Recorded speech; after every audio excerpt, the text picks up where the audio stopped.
Hello guys, स्वागत है work knife पर। आज हम लोग ट्रायंगल लॉ के बाद पढ़ने वाले हैं पैरेललोग्राम लॉ के बारे में। ठीक है, ये दोनों लॉज जो हैं ये वेक्टर एडिशन के लिए बेसिकली अप्लाई किए जाते हैं। उनको वेक्टर को अगर ऐड करना हो, ठीक है, क्योंकि स्केलर और वेक्टर में तो अंतर होता है।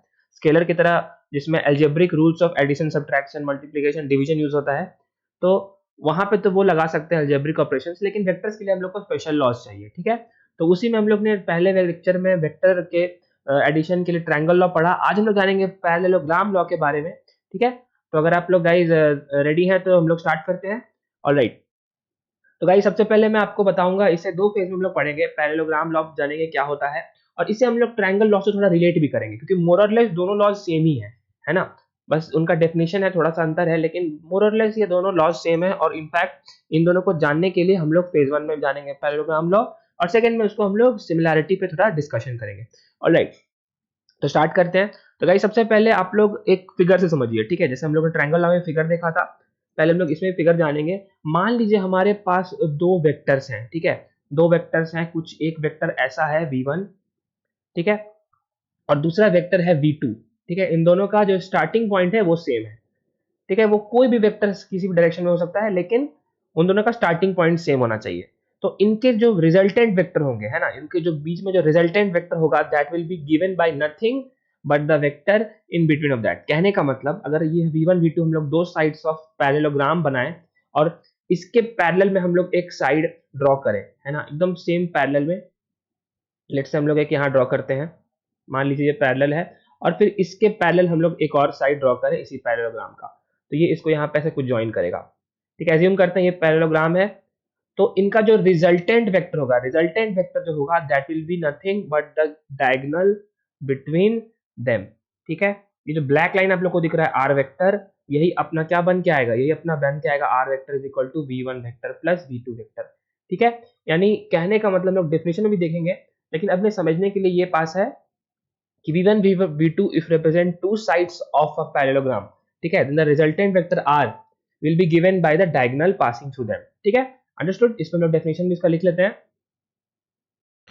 ठीक है गाइस, तो ध्यान से देखिएगा, मैं जो लिख रहा हूँ उसके बाद हम लोग इस पर थोड़ा सा चर्चा और करेंगे। तो हम लोग लिखते हैं कि if two vectors are represented, ठीक है, if two vectors are represented both in magnitude and direction by both in magnitude and direction, ठीक है, direction by two adjacent sides of a parallelogram, two adjacent sides of a parallelogram. यानी दो vector को हम लोग represent कर रहे हैं दो adjacent sides of a parallelogram से। ठीक है, ड्रॉन फ्रॉम अ पॉइंट, मतलब उस पॉइंट से ही रिस्पेक्ट में, ड्रॉन फ्रॉम अ पॉइंट, हम लोग ने लास्ट फिगर में भी देखा था। देन, ठीक है, then the resultant is represented, यहाँ पे इसको कलर चेंज करके लिखते हैं, then there resultant is represented, ठीक है, by both, basically both, कैसे में, magnitude as well as direction, magnitude as well as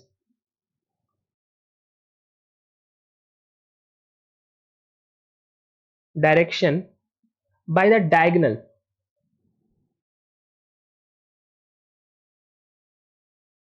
of the parallelogram passing to the same point,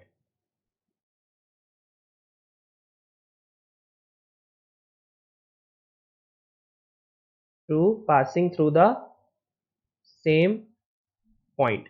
ठीक है, यानी ये हम लोग ने डेफिनेशन को दो पार्ट्स में तोड़ा तोड़ा, ब्लू पार्ट और रेड पार्ट में।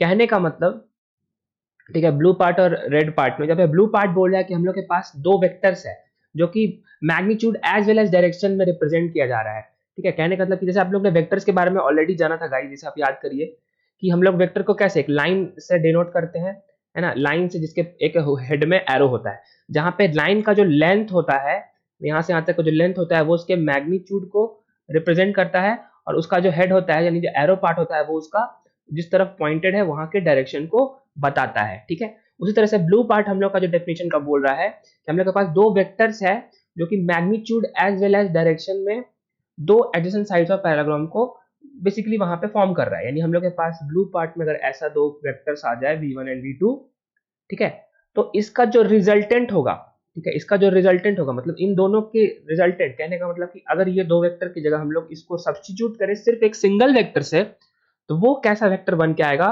वो होगा nothing but the diagonal of this parallelogram. ठीक है, डायगोनल ऑफ दिस पैरेललोग्राम, जहां पे इसका डायरेक्शन जो हेड है, हेड उसके डायरेक्शन को रिप्रेजेंट करेगा और इसका जो लेंथ है वो इसके मैग्नीट्यूड को रिप्रेजेंट करेगा। ठीक है, अंडरस्टूड, बहुत आसान। तो ये हम लोग ने पैरेललोग्राम लॉ के बारे में पढ़ा। ठीक है, नेक्स्ट में हम लोग जानते हैं, उम्मीद करते हैं क्लियर होगा यहाँ तक। नेक्स्ट हम लोग बात करेंगे फाइनली कि ट्रायंगल लॉ और पैरेललोग्राम लॉ में क्या सिमिलरिटी है। गाइस अगर आप लोग याद करें, जैसे हम लोग ट्रायंगल लॉ में पढ़ा था, फिर से हम लोग रिपीट करेंगे, लेकिन मोर और लेस ये दोनों लॉ सेम ही होते हैं। ठीक है, जैसे ट्रायंगल लॉ में अगर आप याद करिए, ट्रायंगल लॉ में हम लोग क्या था, एक सर्किल, एक ट्रायंगल बेसिकली फॉर्म होना चाहिए।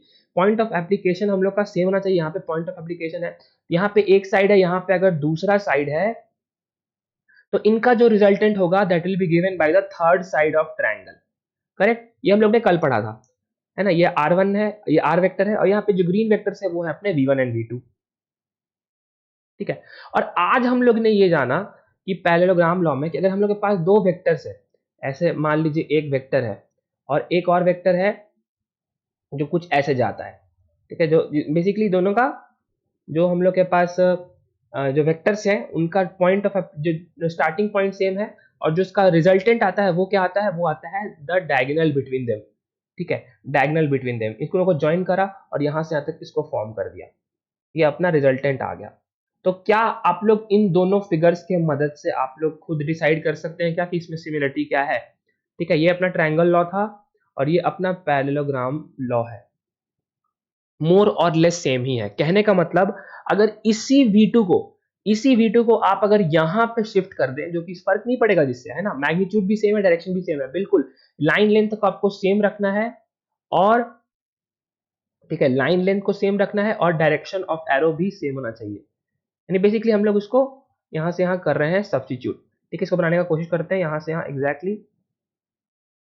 ठीक है, तो अगर अब हम लोग इन दोनों लाइंस की बात करें, मान लीजिए इस लाइन की और इस लाइन की बात करें, तो इनका रिजल्टेंट अगर पैरेललोग्राम लॉ से लगाएं तो क्या होगा, वो नथिंग बट यहाँ से यहाँ तक हम लोग को जोड़ना होगा, है ना।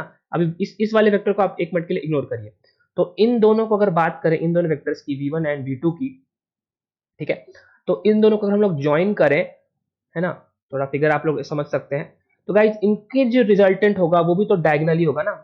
ठीक है, मतलब इसे सब्स्टिट्यूट करना चाहिए, बेसिकली कोइंसाइड करना चाहिए, आप लोग वो समझ सकते हैं। तो वही अपना क्या होगा, इसी केस में अपना रिजल्टेंट वेक्टर होगा। ठीक है, यानी वो आर वेक्टर होगा। ठीक है, कहने का मतलब कि ट्रायंगल लॉ और पैरेललोग्राम लॉ भी बिल्कुल सेम है। यानी जो ये v2 वेक्टर यहाँ पे है, इसको हम लोग ने इधर ला दिया, बेसिकली कोई चेंज नहीं हुआ है। v2 वेक्टर, वेक्टर क्या होता है, वेक्टर होता है मैग्नीट्यूड प्लस डायरेक्शन, है ना। इसका जितना लेंथ है उतना लेंथ इसका भी है, सेम टू सेम।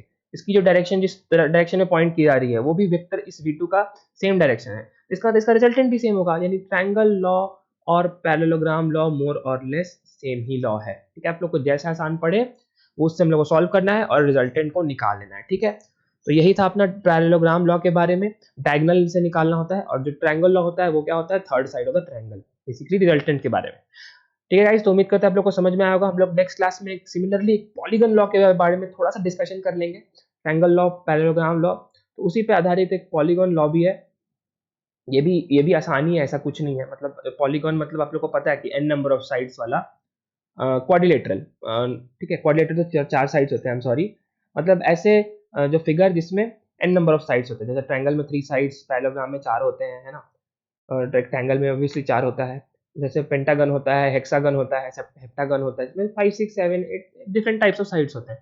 तो अगेन इनका जो वेक्टर एडिशन होता है, जैसे ये वेक्टर ये ऐसे ऐसे है ना, एक v2 v1 v1 v2 v3 v4, तो इनका जो रिजल्टेंट होगा वो क्या होगा, इनके कॉम्बिनेशन का कंप्लीट ऑर्डर। कहने का मतलब ये लास्ट वेक्टर को हम लोग को ज्वाइन कर दें तो वही इनका रिजल्टेंट बनेगा। ठीक है, तो ये हम लोग नेक्स्ट क्लास में देखेंगे, ये भी सेम ही है, ये आप लोग को जानने के लिए बस है।